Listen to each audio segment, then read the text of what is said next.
आइए देखते हैं बादल, वर्षा, चक्रवात एवं प्रति चक्रवात, cold, rainfall, cyclone and anti cyclone के बारे में। महत्वपूर्ण जानकारी सभी परीक्षाओं के लिए महत्वपूर्ण है।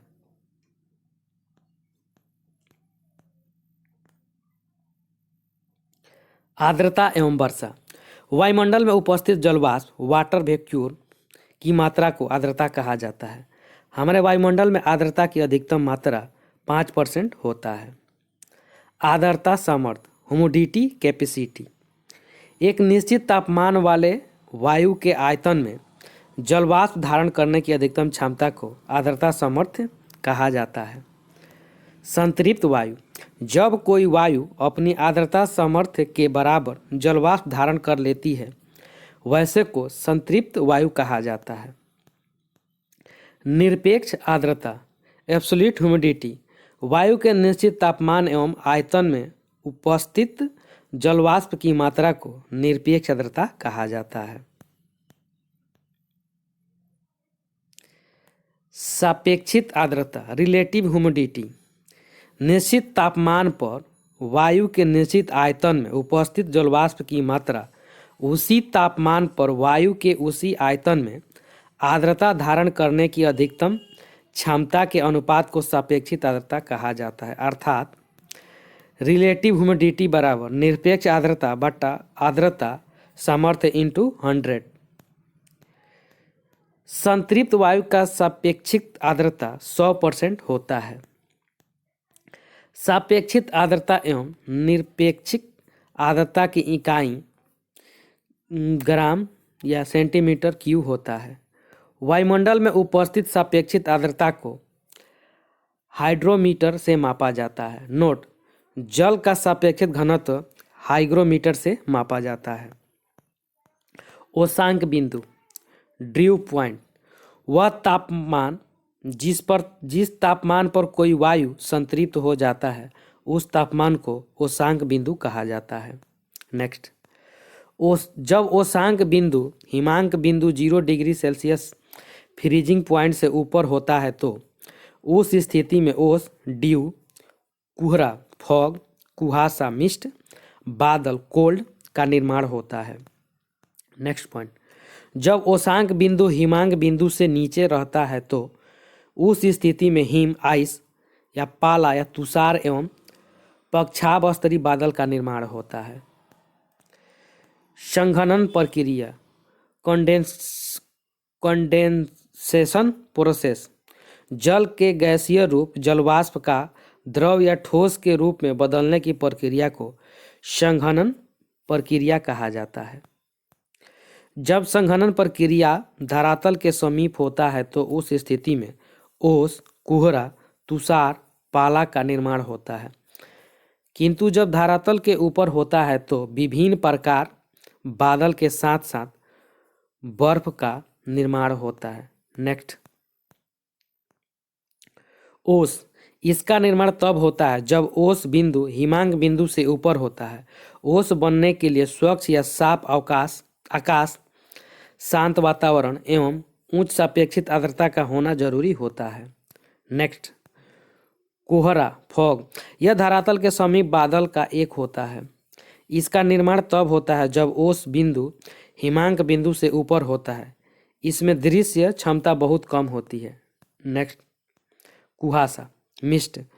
यह भी कुहारा के समान ही होता है किंतु इसमें दृष्टि क्षमता कुहरा के तुलना में अधिक होता है। नेक्स्ट, बादल, कोल्ड, क्लाउड। जब संघनन की प्रक्रिया धरातल से ऊपर होता है तो विभिन्न प्रकार के बादल का निर्माण है। ऊंचाई के आधार पर बादल को 3 भागों में बांटा गया है। उच्च श्रेणी का बादल, यह बादल धरातल से 6000 मीटर से लेकर 12000 मीटर तक यानी 6 किलोमीटर से 12 किलोमीटर तक पाया जाता है। नेक्स्ट क्वेश्चन,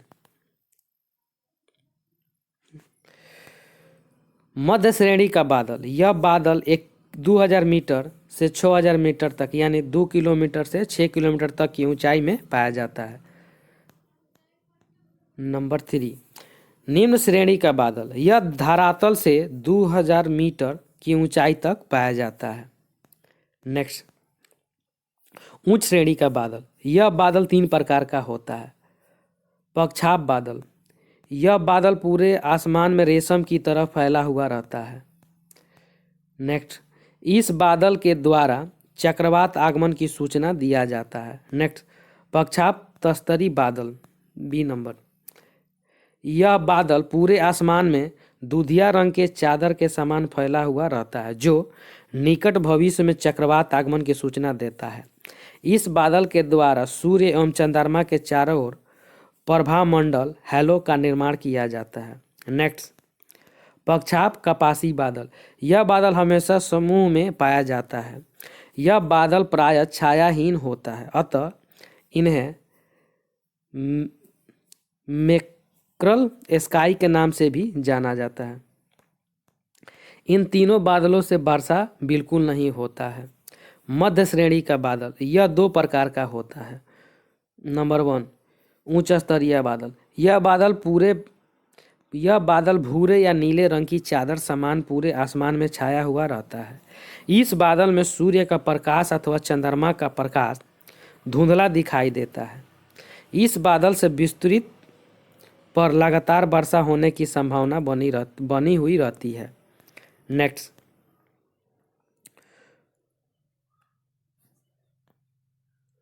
उच्च कपासी बादल।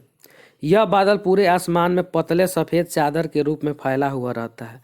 यह बादल छायादार होता है। इस बादल को पताका मेघ या बैनर क्लाउड के नाम से भी जाना जाता है। इन दोनों बादलों से भी वर्षा नहीं होती है। नेक्स्ट, निम्न स्तरीय बादल।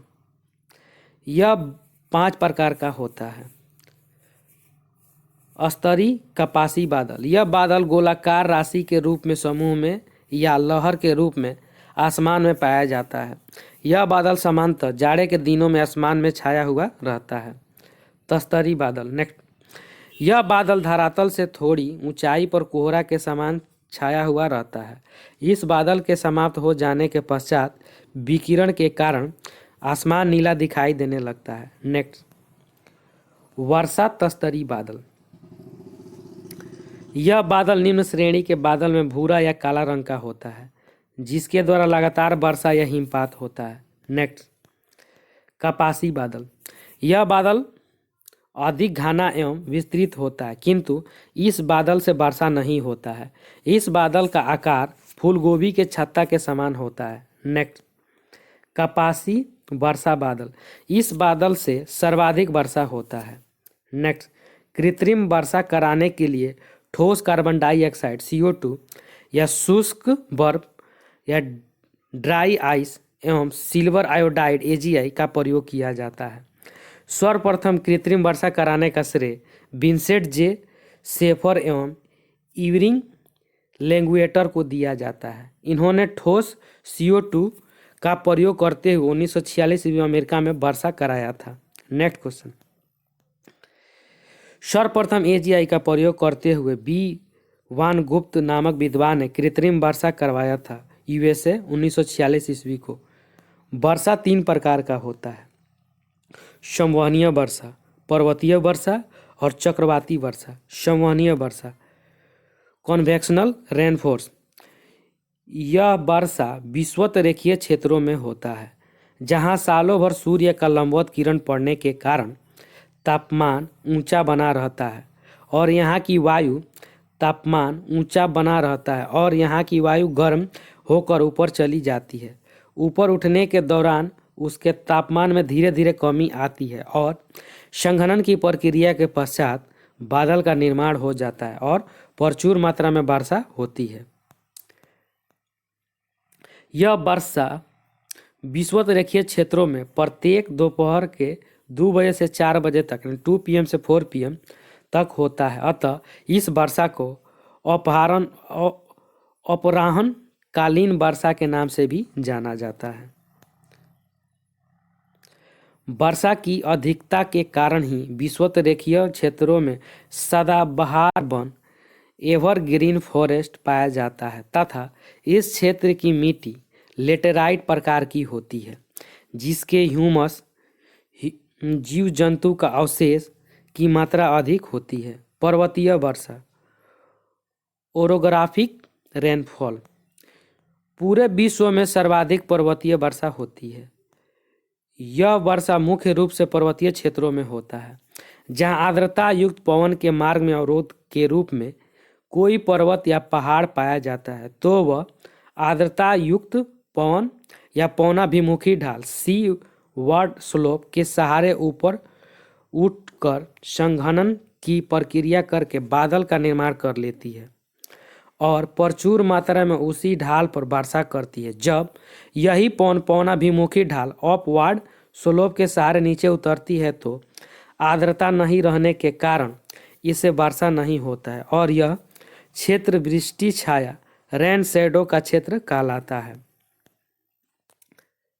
दक्षिणी पश्चिमी मानसूनी शाखा से तमिलनाडु और आंध्र प्रदेश के आंतरिक हिस्सों में वर्षा नहीं होती है क्योंकि यह क्षेत्र दक्षिणी पश्चिमी मानसूनी शाखा के वृष्टि छाया के क्षेत्र के अंतर्गत आता है।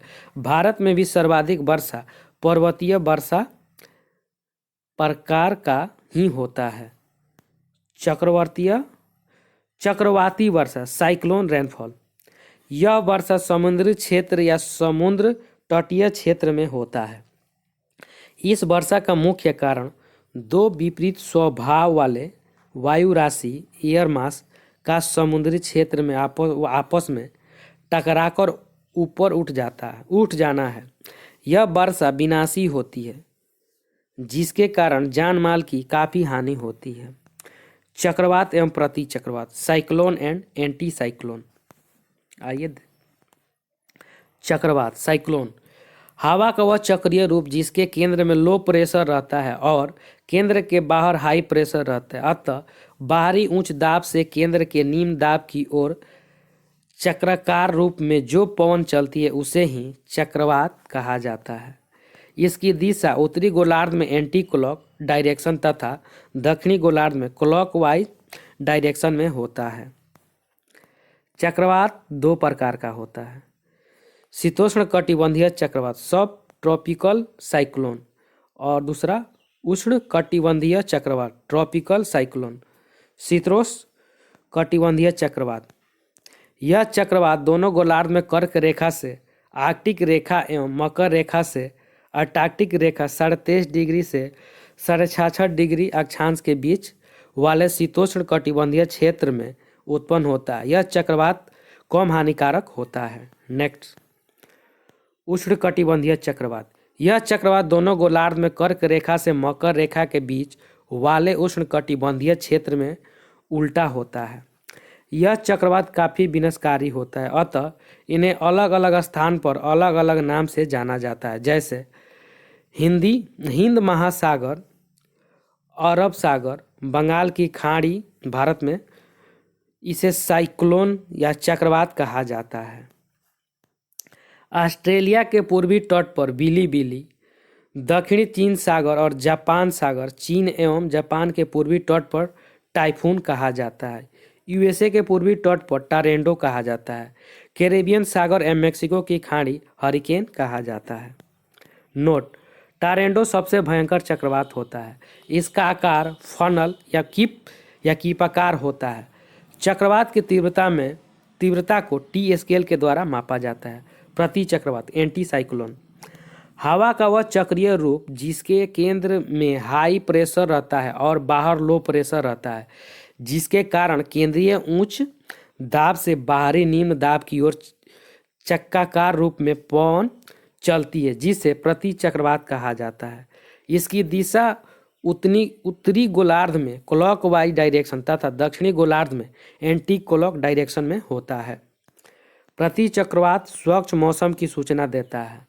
दो चक्रवात के बीच निश्चित तौर पर एक प्रति चक्रवात होता है।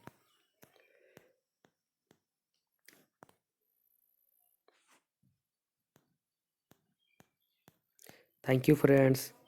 अच्छा लगे तो लाइक, सब्सक्राइब और शेयर